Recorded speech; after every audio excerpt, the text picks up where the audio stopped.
Dans les premiers temps, on ne sait qui, de la machine ou de l'homme, a le dessus sur l'autre. Dans ce processus d'apprentissage mutuel, la stabilité reste de toute évidence précaire.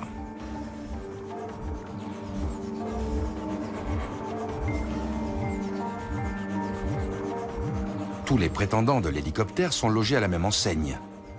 Pescara, pas plus que Michel, ne parvient à contrôler sa machine.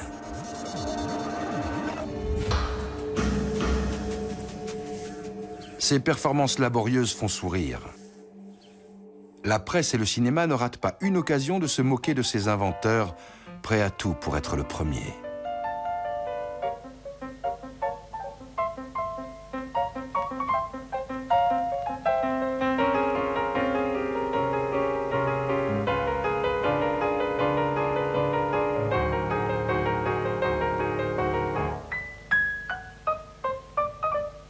Il y avait évidemment une rivalité parce que le budget, il n'est pas extensible à l'infini. Donc l'argent, il faut pouvoir le ramasser et chacun vient frapper à la porte, soit de l'armée, soit d'investisseurs privés, soit de mécènes, et il n'y en a pas 36 000. Donc il se faisait concurrence, c'est évident. Et la notoriété fait que soit on est le premier, soit on n'est rien du tout. Donc il faut être le premier. Et pour être le premier, eh bien, il faut aller vite.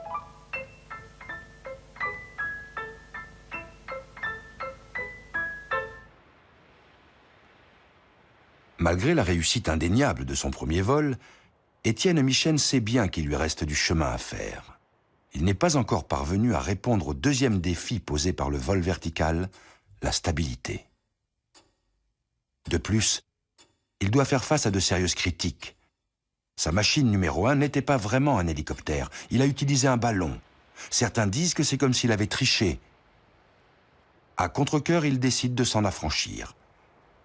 Mais comment réussir à fabriquer un appareil stable et sûr sans l'apport d'un ballon? L'inventeur s'avance dans l'inconnu.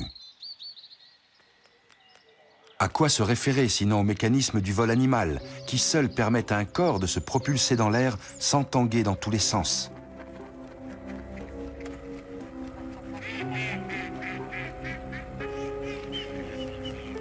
Il se promène dans la campagne et passe des heures à traquer le vol du héron comme celui des moineaux. Il s'intéresse aux atterrissages des uns et des autres, compare le bassin du canard qui amérit à celui de la poule qui se pose.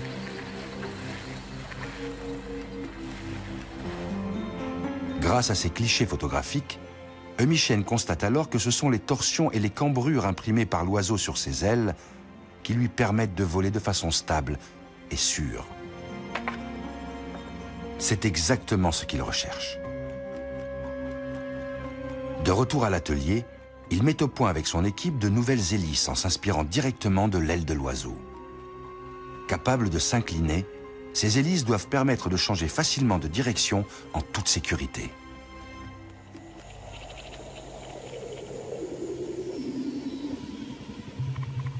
Son nouveau prototype, présenté à la presse au printemps 1923, est un monstre mécanique qui pèse près d'1 tonne. Doté de 11 hélices, dont 5 chargées d'assurer la stabilité, c'est un appareil très complexe, qui nécessite une attention de tous les instants.